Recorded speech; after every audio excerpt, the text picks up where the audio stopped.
We once had a teacher, the teacher of teachers. He changed the world for the better and made us better creatures. Oh.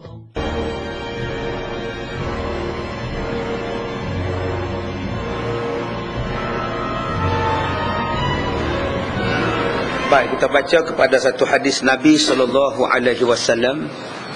Satu hadis hasan lagi sahih.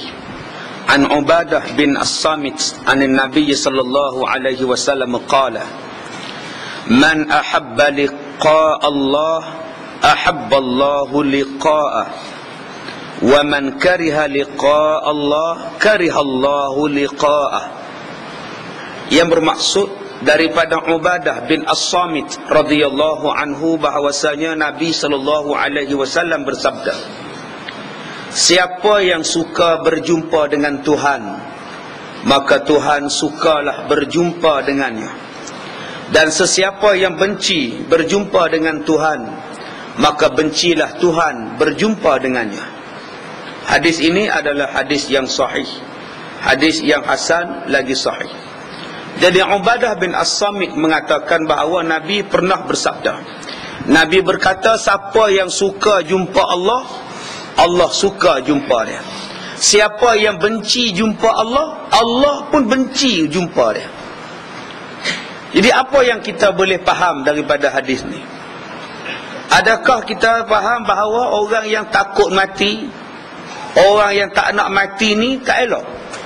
Orang yang tak nak mati, orang yang takut mati, orang yang benci mati ni tak elok? Ataupun kita ni suka kepada mati, nak mati, aku ni dah tak lama dah nak mati dah, kalaulah boleh aku mati, kalaulah boleh aku mati sekarang. Adakah minta mati ni baik? Jadi tuan-tuan, ini huraian dia. Bagaimana perawi hadis ini bertemu dengan Siti Aisyah radhiyallahu anha, minta huraikan apa maksud siapa yang benci jumpa Allah, Allah benci menjumpanya. Siapa yang suka jumpa Allah, Allah pun suka kepadanya. Ketahuilah wahai saudaraku, bermula makna suka jumpa Tuhan ialah suka Tuhan jumpanya itu bukanlah makna sukanya mati. Bukan dia sukakan mati. Jangan kita faham pula suka jumpa Allah ni maknanya kita nak mati. Lepas raya puasa, hari raya Aidil Adha, dia pun nak pergi buat haji. Dia bawa beg kecil je nak buat haji. Orang tanya dekat dia, Tuan Haji, mana beg besarnya mana? Bawa beg kecil 2-3 lay baju je apa hal ni Tuan Haji? Saya pergi ni, pergi tak kembali. Apa hal pula pergi tak kembali? Saya niat untuk mati di Mekah, kata dia. Saya bercita-cita nak mati di Mekah. Boleh dah orang niat nak mati di Mekah waktu haji ni?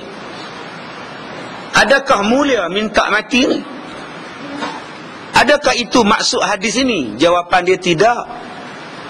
Saya dah kata dah pada tuan-tuan, yang dibolehkan minta mati ni ada 2 sebab. Yang pertama, ulama yang dipaksa mengeluarkan fatwa,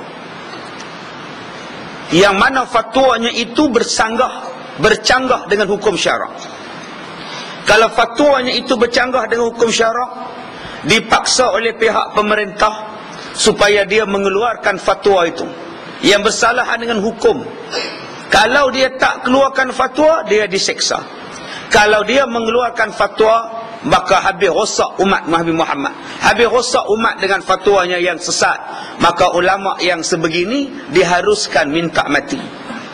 Dia berdoa, ya Allah, kalaulah aku ni hidup menimbulkan fitnah pada masyarakat, menimbulkan hara kepada orang ramai, aku redalah mati ya Allah daripada aku mengeluarkan fatwa yang menyesatkan. Maka harus dia minta mati. Tapi jangan dia bunuh diri, dia cuma minta mati. Yang kedua, orang yang diuji oleh Allah Ta'ala dengan ujian yang sangat dahsyat, sakit yang sangat teruk, Itu pun bukan dia yang minta, orang lain mintakan. Dia dah koma, bantuan pernafasan saja, dalam keadaan yang sangat teruk di hospital. Maka mak dia kata, ya Allah, kalau anak aku ini mati baik padanya, aku redalah dia mati. Dan kalau sakit ini baik, kalau sihat itu baik padanya, aku redalah dia sihat. Maka diharuskan minta doa macam itu. Tapi kalau dia tu baru pening kepala, jangan duk minta. Kenapa ni abang sakit kepala? Ya Allah, jangan tuan-tuan. Kalaulah mati ni baik bagi laki aku mati ke, nganga laki dia, apa pula mati aku baru sakit kepala. Jadi sakit yang dahsyat, sakit yang teruk, bukan setakat sakit kepala, sakit gigi, bukan. Jadi ini dua yang dikatakan boleh minta mati. Lain daripada tu tak harus minta mati. Baik. Kemudian katanya lagi, bahkan seseorang yang sukakan dirinya panjang umur dan tidak sukakan mati, tidaklah dikeji oleh syarak. Kata dia lagi, siapa yang minta umur dia panjang, siapa yang minta umurnya panjang, dan kalau boleh lambat lagi mati, syarak tak benci dia. Syarak tak benci orang macam ini. Malah umur yang panjang itulah umur yang bagus. Jika umur yang panjang itu umur yang dihabiskan di dalam ibadat, lagi panjang umur lagi bagus. Dan dia tidak dikeji oleh syarak, kerana dengan dialah boleh menambah-nambahkan ibadat kepada Allah Ta'ala dan mencarikan bekalan akhirat yang banyak. Tuan-tuan yang dirahmati Allah, tuan-tuan yang depan saya ni dah 20 tahun dah umur. Ya, ada yang 60, ada 70, yang tak ada 100 je. Ada 50, ada 40. Makin panjang umur tuan-tuan, makin banyak pahala tuan-tuan. Tuan-tuan paling banyak sembahyang Jumaat di masjid ni. Puasa pun masuk ni dah 60 kali dah puasa.